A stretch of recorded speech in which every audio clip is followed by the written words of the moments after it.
ప్రతి సంవత్సరం మన ఇండియాలో ఇన్సూరెన్స్ ఇండస్ట్రీలో దాదాపు 30,401 కోట్ల ఫ్రాడ్ జరుగుతుంది అని చెప్పేసి ఇండియా ఫారెన్సిక్ రీసెర్చ్ వాళ్ళు ఒక రిపోర్ట్ రిలీజ్ చేశారు.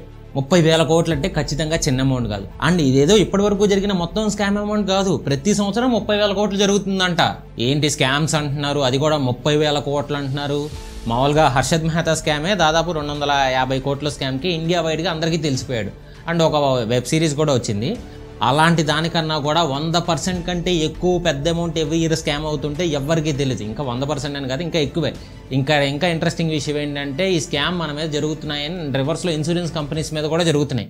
దీనికి బెస్ట్ ఎగ్జాంపుల్ అయితే రీసెంట్గా మహారాష్ట్రలో టెంపుల్లో 53 సంవత్సరాల ఏజ్ ఉన్న పూజారిని స్కామ్ చేశారు. ఎలా అంటే ఆ పూజారి గారికి ఇన్సూరెన్స్ పాలసీ ఉంది. అయితే ఆయన ఒక అనానిమస్ నెంబర్ నుంచి కాల్ వచ్చింది. ఆ కాల్లో ఉన్న పర్సన్ ఈయన తీసుకున్న ఇన్సూరెన్స్ కంపెనీ మెచ్యూర్ అయ్యిందని చెప్పి మేము ఆ ఇన్సూరెన్స్ కంపెనీ నుంచి కాల్ చేస్తున్నాం అని చెప్పి ఆ పాలసీ డీటెయిల్స్ని అతని దగ్గర నుంచే తీసుకున్నారు. అండ్ అలా తీసుకున్న తర్వాత మీకు మనీ వస్తాయని ఆశ చూపించి ఫస్ట్ ఆ పూజారి గారి ఇంటికి తీసుకున్న డీటెయిల్స్తో ఎడిట్ చేసిన కొన్ని ఫేక్ డాక్యుమెంట్స్ని పంపించారు. అది చూసే అసలు వాళ్ళు నమ్మిన తర్వాత అసలు స్కామ్ అప్పుడే స్టార్ట్ చేశారు. రిజిస్ట్రేషన్ ఛార్జెస్ అని, ట్యాక్స్ కట్టాలని, ప్రాసెసింగ్ ఫీజ్ అని, ఇలా ఒక్కో రీజన్ చెప్పి ఆల్మోస్ట్ 5 నెలల పీరియడ్లో 6.63 lakhs అమౌంట్ని లాగేశారు. ఇంకా అడగడంతో ఆయన క్వశ్చన్ చేయడం స్టార్ట్ చేశారు. అప్పటి నుంచి సరిగ్గా రెస్పాన్స్ రాలేదు. ఇంక చేసేది లేక పోలీసులు కంప్లైంట్ ఇవ్వడానికి వెళ్తే తెలిసింది వీళ్ళు స్కామర్స్ అని.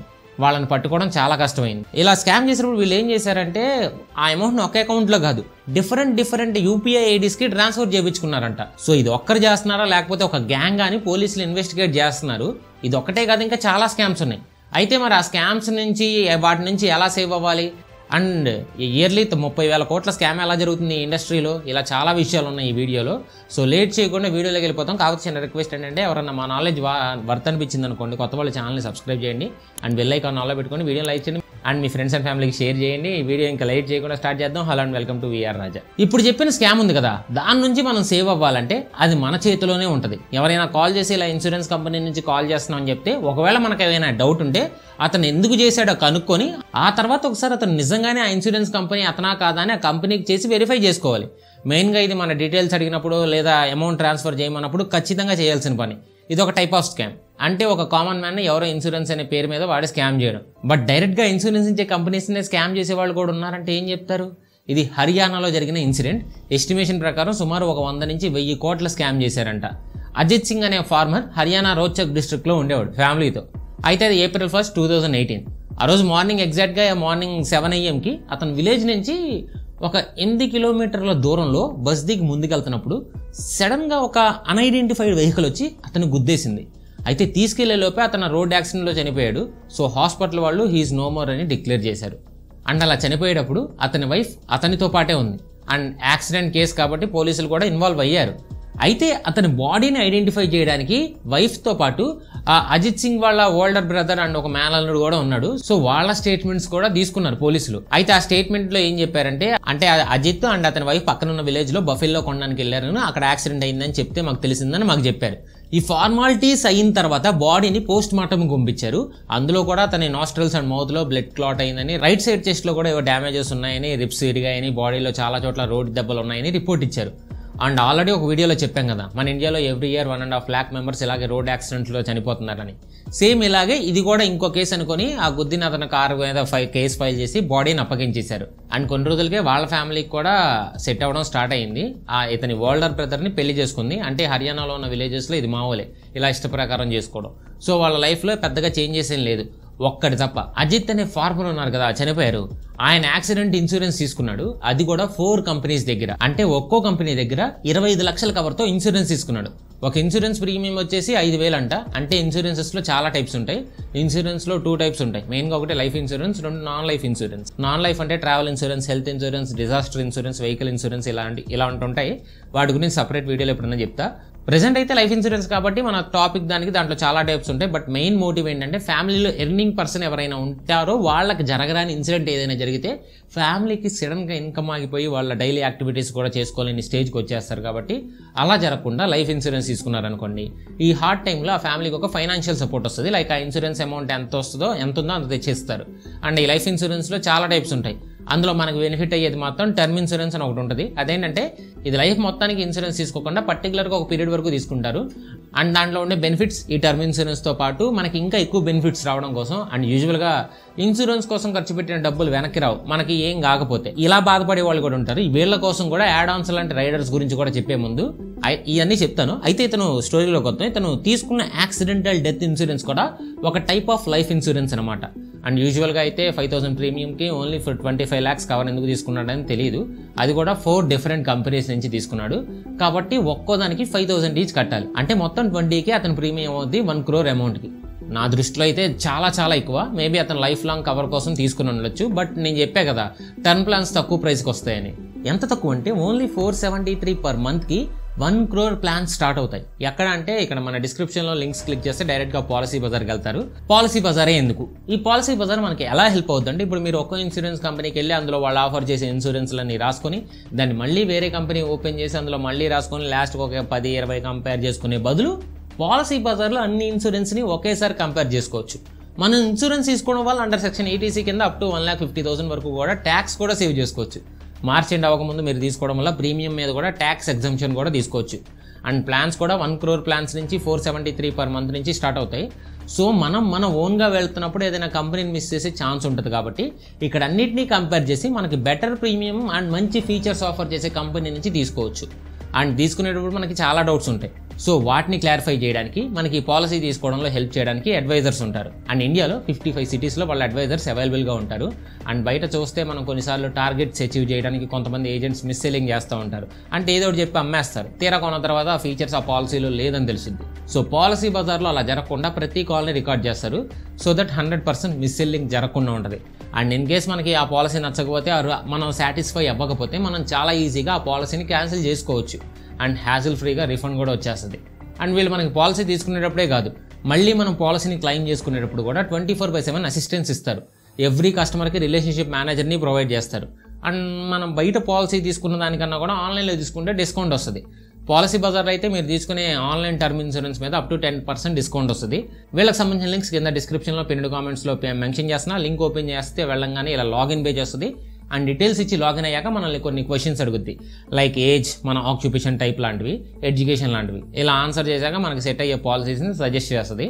మనం వాటి నుంచి కంపేర్ చేసుకొని తీసుకోవచ్చు. అయితే మళ్ళీ మన టాపిక్కి బ్యాక్ వస్తే, అజిత్ సింగ్ అనే ఫార్మర్ ఆల్రెడీ ఇన్సూరెన్స్ తీసుకున్నాడు. సో అతను చనిపోయిన తర్వాత తన వైఫ్ సత్వంతి ఏం చేసిందంటే ఈ ఇన్సూరెన్స్ కంపెనీస్ అన్నిటికీ లెటర్స్ పంపింది. ఇలా మా హస్బెండ్ చనిపోయారు, సో ఆ కాంపన్సేషన్ ప్రాసెస్ని ఇనిషియేట్ చేయండి అని చెప్పి. కానీ కంపెనీస్లో ఒక కంపెనీ ఇది ప్రాసెస్ చేయకుండా ఆగిపోయింది. ఎందుకంటే ఆ కంపెనీకి వీళ్ళ మీద డౌట్ వచ్చింది. ఎందుకంటే ఎగ్జాక్ట్గా 1 month ముందే ఈ నామినీ లిస్ట్లో ఉన్న వైఫ్ బ్యాంక్ అకౌంట్ ఓపెన్ చేయించుకుంది. అండ్ ఇది ఓపెన్ అయిన కొన్ని రోజులకి ఇలా జరిగింది. అండ్ ఒక 3 months ముందే ఆమె పాన్ కార్డ్ కూడా అప్లై చేసింది.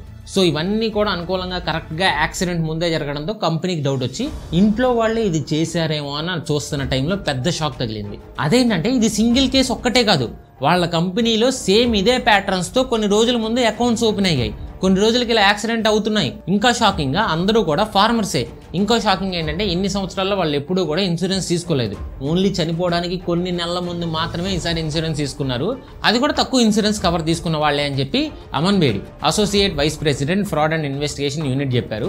అండ్ వాళ్ళందరి మెడికల్ డాక్యుమెంట్స్ కూడా అన్నీ కూడా సేమ్ హెడ్ ఇంజురీస్ వల్ల చనిపోవడం, అండ్ చనిపోయిన తర్వాత హాస్పిటల్కి తీసుకెళ్ళడం, అండ్ అక్కడ చనిపోయినప్పుడు ఇంట్లో వాళ్ళు పక్కనే ఉండడం, ఇలా చనిపోవడం ఎవరూ చూడకపోవడం, ఐ విట్నెస్గా ఎవరూ లేకపోవడం, ఇలా చాలా వరకు సిమిలర్గా ఉన్నాయంట. ఈవెన్ ఒక 4 claims అయితే మొబైల్ నెంబర్స్ కూడా సేమ్ ఉన్నాయంట. సో ఈ సిమిలారిటీస్ ఉండడం, అది కూడా ఒకటే ఏరియా చుట్టూ జరగడంతో ఇంకా కంపెనీస్ పోలీస్ కంప్లైంట్ ఫైల్ చేశాయి. And special task force STF of Haryana police ఈ కేసు తీసుకొని 2 weeks ఇన్వెస్టిగేట్ చేస్తే తెలిసింది ఇది మొత్తం కూడా ఒక గ్యాంగ్ చేస్తున్న పని అని. ఈ గ్యాంగ్ వాళ్ళు ఏం చేస్తారంటే హర్యానాలో ఉన్న క్యాన్సర్ పేషెంట్స్ ఉంటారు కదా, వాళ్ళని వెతికి పట్టుకుని వాళ్ళలో రూరల్ ఏరియాస్లో ఉంటూ లో ఇన్కమ్తో ఉండే వాళ్ళని టార్గెట్ చేస్తున్నారు.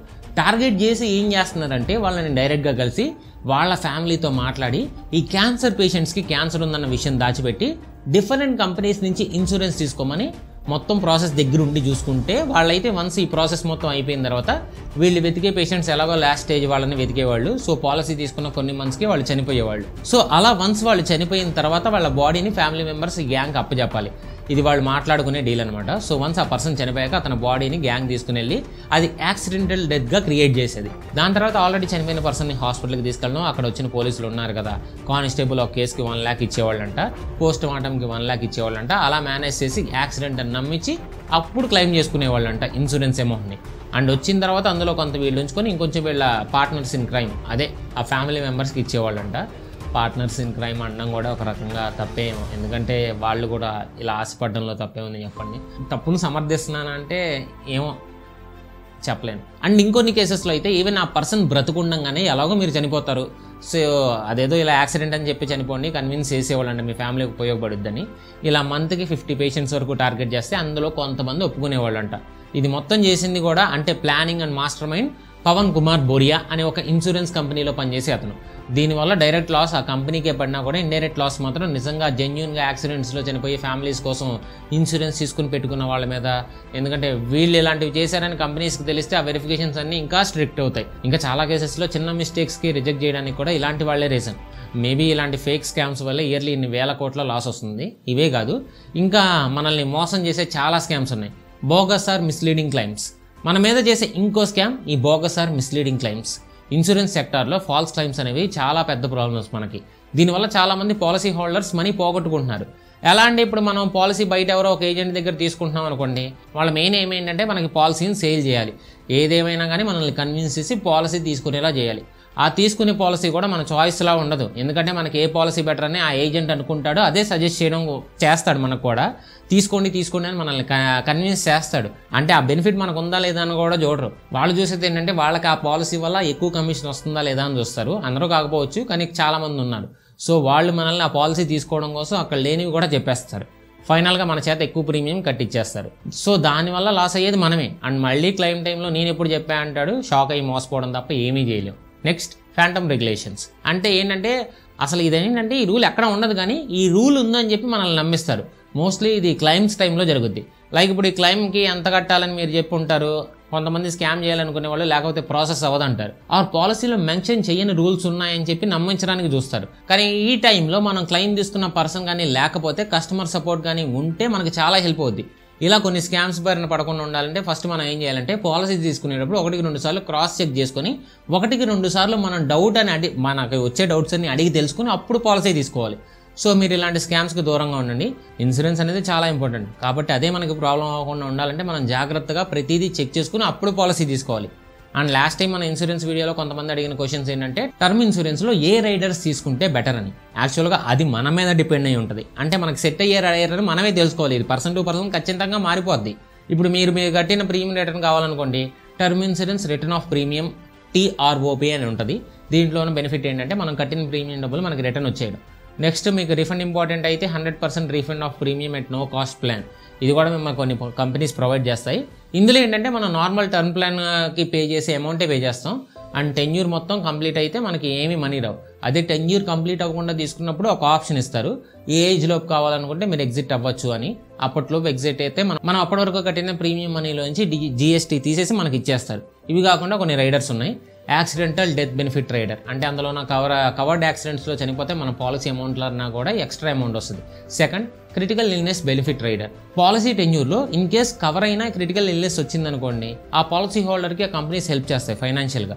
Third one accidental disability benefit rider and income benefit rider. In case ఏమైనా డిసేబిలిటీస్ వస్తే యాక్సిడెంట్స్ వల్ల మంత్లీ పేమెంట్ ఇస్తారు. ఇలా చాలా రైడర్స్ అవైలబుల్లో ఉంటాయి. అయితే మనం చేయాల్సిందైతే మెయిన్గా కంపేర్ చేసుకోవాల్సి అన్నింటినీ కంపేర్ చేసుకుంటే అప్పుడు మనకి మంచి పాలసీ సెలెక్ట్ చేసుకునే ఛాన్స్ ఉంటుంది. అండ్ అది మనం పాలసీ బజార్లో చేయొచ్చు. బయట కూడా ఇన్సూరెన్సెస్ తీసుకోవచ్చు. కానీ వై పాలసీ బజార్ అంటే ఇప్పుడు మీరు ఎవరో ఒకరి దగ్గర ఏజెంట్ పాలసీ కొంటారు, ఏజెంట్ దగ్గర ఆ పాలసీ అమ్మడేప్పుడేమో ఏజెంట్ మీకు బోల్డ్ చెప్తాడు. కానీ క్లెయిమ్ వచ్చేది వెంటనే రాదు కదా, 5 సంవత్సరాలు రావచ్చు, 10 సంవత్సరాలు రావచ్చు. అది వచ్చినప్పుడు ఆ ఏజెంట్ అసలు ఆ ఫీల్డ్లోనే లేనంటాడు అండ్ మీకు హెల్ప్ చేయడానికి ఎవరు ఉండరు. ప్లస్ ఆ ఏజెంట్ చేసినవి తప్పైనా కూడా మనం చేయడానికైతే ఏమీ ఉండదు. సో అందుకే Policybazaar better option. And పైన చెప్పిన లింక్స్ అన్ని కూడా మన డిస్క్రిప్షన్లో ఉన్నాయి. అండ్ పాలసీ బజార్లో 51+ ఇన్సూరెన్స్ కంపెనీస్ని మీరు చెక్ చేసుకోవచ్చు. అండ్ 473 రూపీస్ పర్ మంత్కి కూడా 1 crore ప్లాన్ లాంటి లో ప్రీమియం హై లంసమ్ని చూస్ చేసుకోవచ్చు. అండ్ ఇది ఆన్లైన్లో 10% డిస్కౌంట్ ఇస్తారు. ఆన్లైన్లో కాబట్టి ఏజెంట్స్ కూడా కమిషన్ తగ్గుద్ది. అట్ ద ఎండ్ మనకి తక్కువ కాస్ట్కే పాలసీ వస్తుంది. ఇన్ కేస్ మనం కావాలనుకుంటే మనకి ఏమైనా డౌట్స్ ఉంటే పాలసీ బజార్ నుంచి మీకు రిప్రజెంటేటివ్స్ కూడా మీ ఇంటికి వచ్చి కలిసి వెళ్తారు. రియల్లీ అమేజింగ్ కదా. సో వీళ్ళ లింక్స్ అనేవి డిస్క్రిప్షన్లో ఉన్నాయి అండ్ కామెంట్లో కూడా ఉన్నాయి. Do check.